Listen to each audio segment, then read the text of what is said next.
amazing because we know that even though it brings us joy, it is so stressful. And something just seems to always happen. How many times do you get a closing that just, here's the date, here's the this, boom, we're going to do it, right? It happens all the time, Jill. It's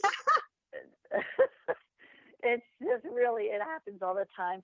And this day and age, especially when there's loans, that's usually when everything kind of gets a little squirrely. And sometimes, well, we have to extend the closing date for a week because you never know what the underwriters for the lenders are asking for. So it can be very stressful for a buyer that they're ready to close on, say, August 30th. And the next thing you know, we can't close because the underwriter couldn't get in touch with your employer at the last minute to confirm that you still work there. This has happened before. So it sounds silly, but it does happen. So there's not much we can do about that, but we try. Awesome. Awesome. So what are the benefits of home ownership versus renting? Well, the renting, there is benefits. You don't have to pay for anything.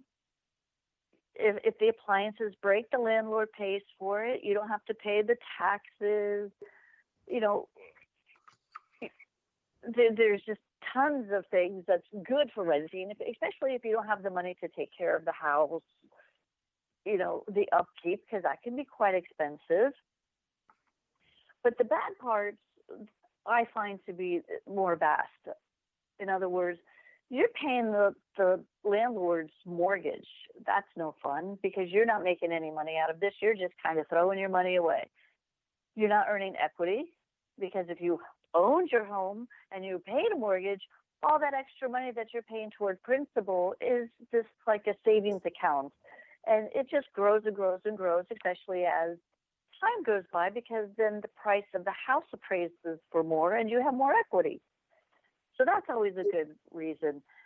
But one more bad thing about renting is once your lease is up, you don't know if the landlord is going to kick you out because by law, they only have 15 days to give you to say you need to vacate the property.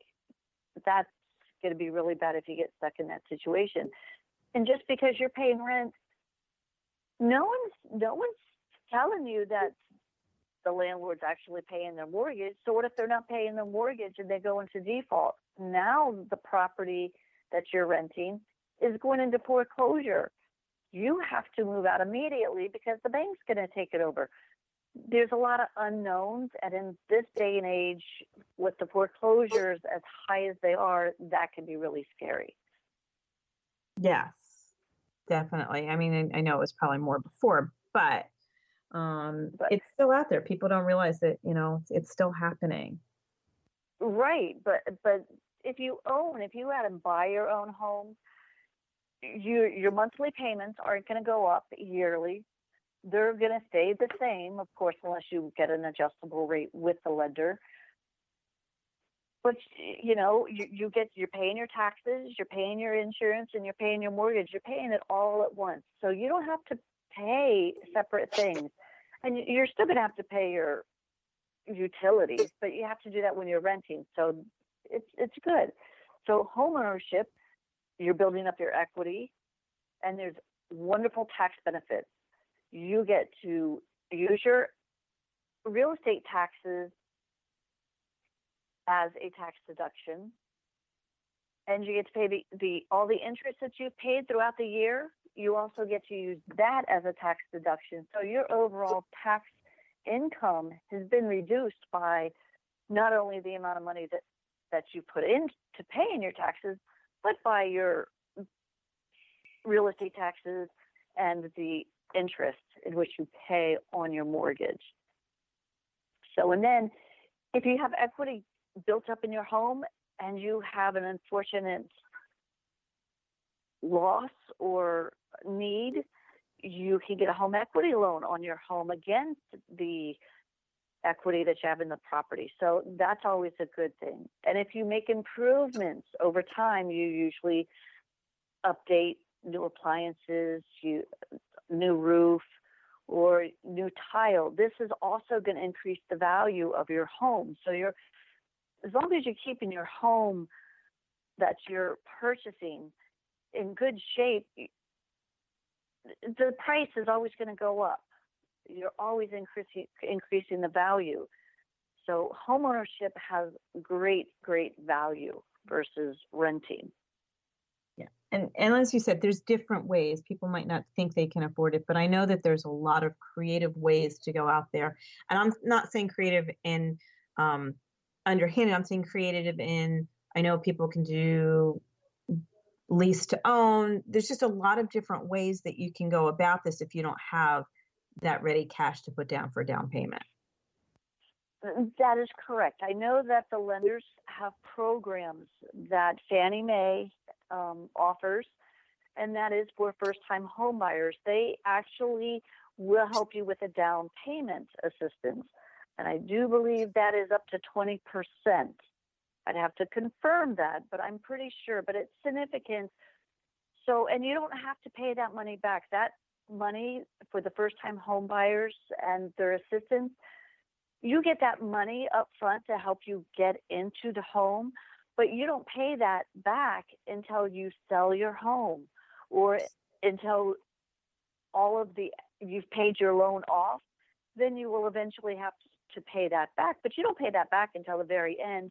And usually it is interest free. So you're not paying interest on that loan, which is, you can't beat that. No, it's like free money until you sell.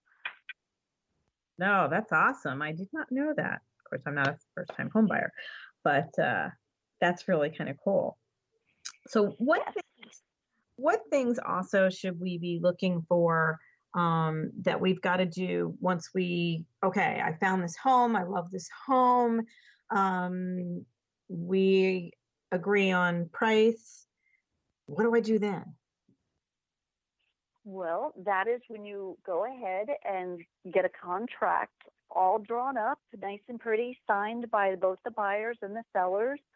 And then I'm hoping that before you got to this portion of actually signing a contract, you've already hired or interviewed for closing companies and hired the attorney or the title company to handle your closing, because that is a portion that needs to be put in the contract of who's going to hold the earnest money deposit, who is going to close the transaction.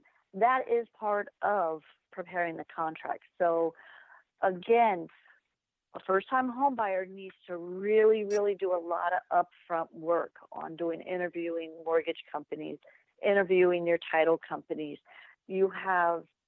If it's going to be a home, then you're most likely going to have a survey. Do you know anything about a survey? Do you know a company that can do it, that is going to do a good job? They're going to do it in a timely fashion, and they're not going to, break the bank charging you to get a survey. Awesome. So that's one of the portions. And again, homework, education. That's kind of all I can stress, is just make sure that somebody is there to walk you through, and make sure you're doing all the education and getting together all the information that you're going to need to prepare the contract. Because once you sign that contract, you have a lot of deadlines. You have an inspection period. As your realtor told you to start getting or finding inspection companies that's going to inspect your home to make sure the roof is good, to make sure that there's no termites. So there's just a lot of stuff. Is it a well? Is the property a well on septic, or is it on county water? If it's on well and septic, you may want to really think long and hard about hiring a septic company to come out and inspect your well and septic, because if the drain field is failing, that's a very costly replacement. Same with the roof. If you don't have your roof inspected, again, that's a very, very costly repair. And if you know these things up front, that gives you more power to negotiate the sales price on the contract. Because if you do have all these items that are going bad, you can go back to the seller and say, hey, I just did an inspection. My inspectors are telling me the well's bad, the roof needs to be replaced. So now you can ask the seller, these are going to cost $20,000 to get replaced. We need to either get them replaced prior to me purchasing it, or you're going to have to give me a $20,000 price reduction or a credit so I can have the items repaired or replaced. So again, you can't wait until you get to the contract portion to start thinking about all the other things.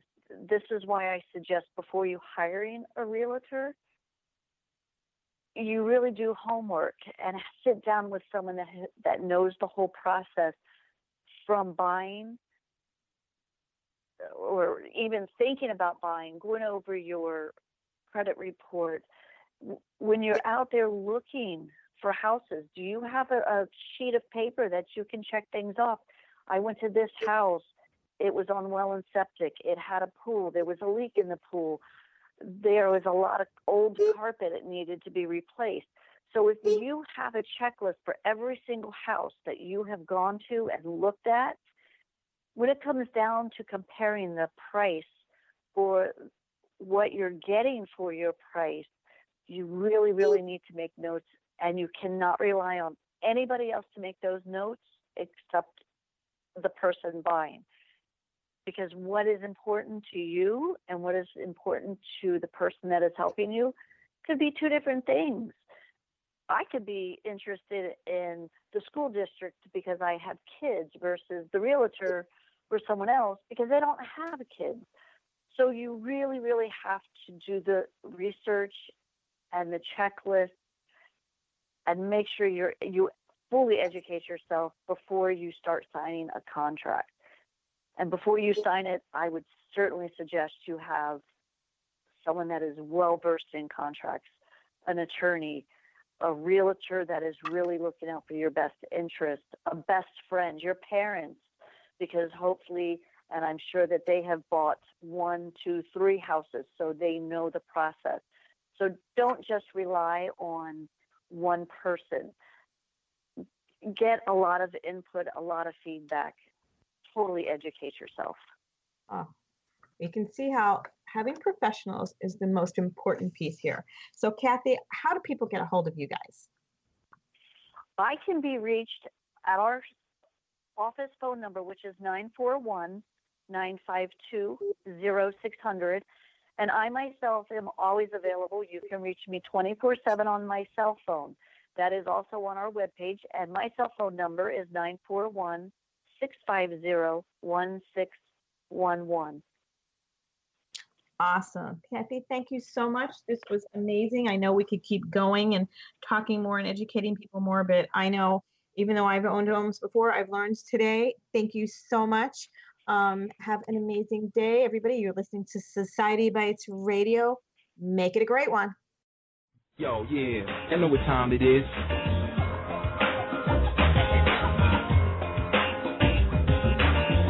It's like a little noise. Freedom. Maybe.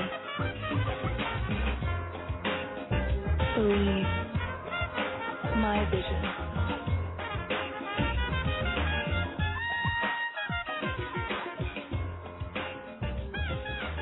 Ready? Decide.